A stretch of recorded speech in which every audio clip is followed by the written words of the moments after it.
Muito bem, doutor.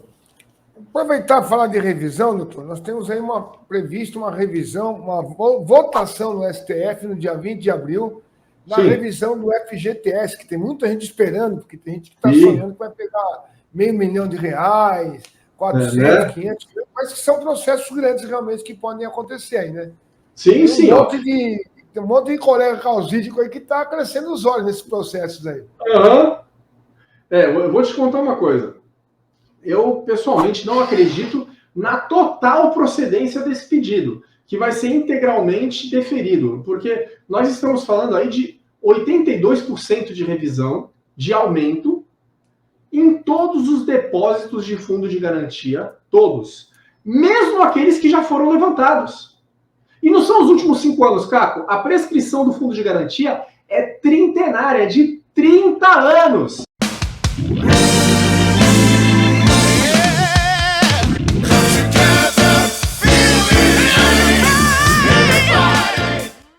Então, todo mundo que teve algum depósito de fundo de garantia, que já trabalhou com carteira assinada desde 99 até hoje, teria, em tese, direito a 82% de correção sobre esses depósitos, todos que já foram feitos, mesmo que já tenha levantado. Nós estamos falando aí de metade do Brasil. Né? Realmente, se a ação fosse totalmente precedente, a gente tem aí revisões que vão desde R$5.000 até 300, 400, 500 mil reais. O que eu acho muito difícil de ocorrer. Não, a União não tem recursos para isso. Isso não deveria ser motivo para negarem uma revisão, porque isso não está na lei. Se não tem recursos, não faz diferença. Quem deve tem que pagar, tem que procurar recursos de alguma forma. Mas nós sabemos, Caco, que isso norteia as decisões judiciais. O fato da União ter ou não orçamento tem sido algo que influencia as decisões da Suprema Corte.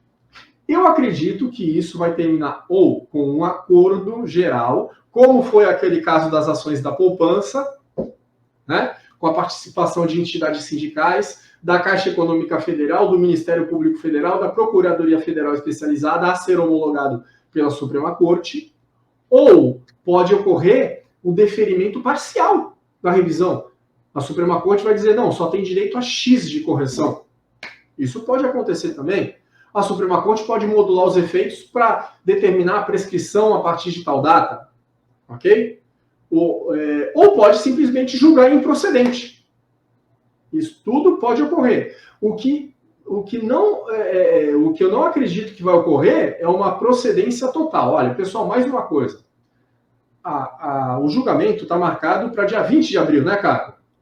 Correto. Tem um monte de gente aí querendo entrar com a ação de maneira, assim, tão ansiosos, né?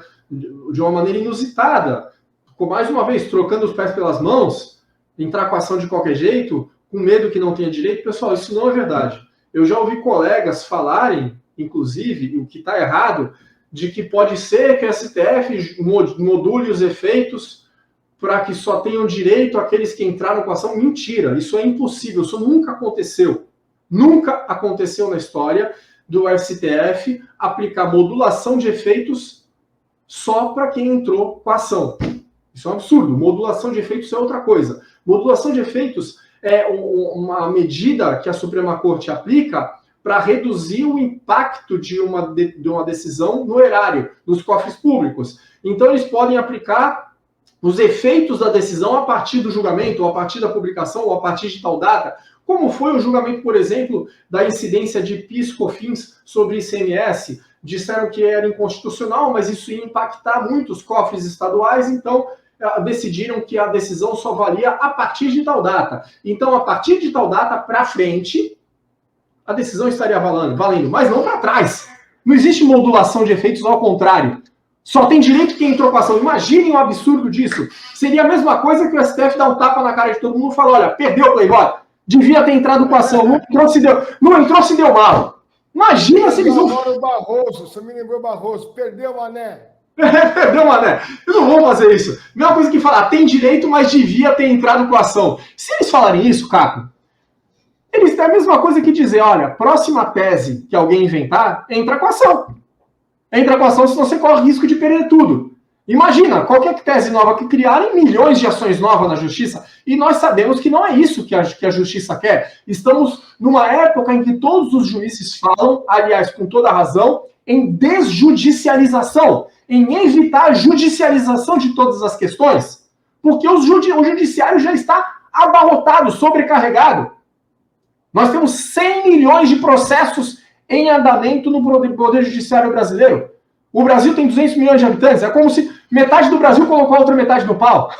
Mas não é verdade. Na verdade, a maior parte das ações são contra a Fazenda Pública. A maior litigante da história da justiça brasileira é a Fazenda Pública. É quem mais erra, aliás. Então, duvido muito que eles tomem uma decisão absurda, teratológica e incabível como essa. Só tem direito quem entrou com a ação. Não se preocupem, isso não tem chances de ocorrer.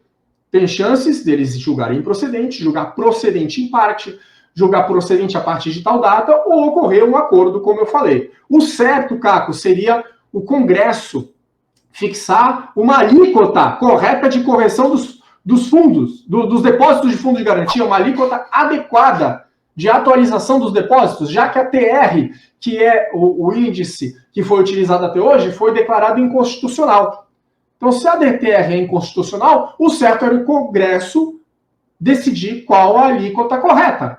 Não cabe, a meu ver, não cabe ao Judiciário criar uma alíquota, uma forma de correção. Enfim, vamos aguardar a decisão do STF, está marcado para o dia 20, não é verdade?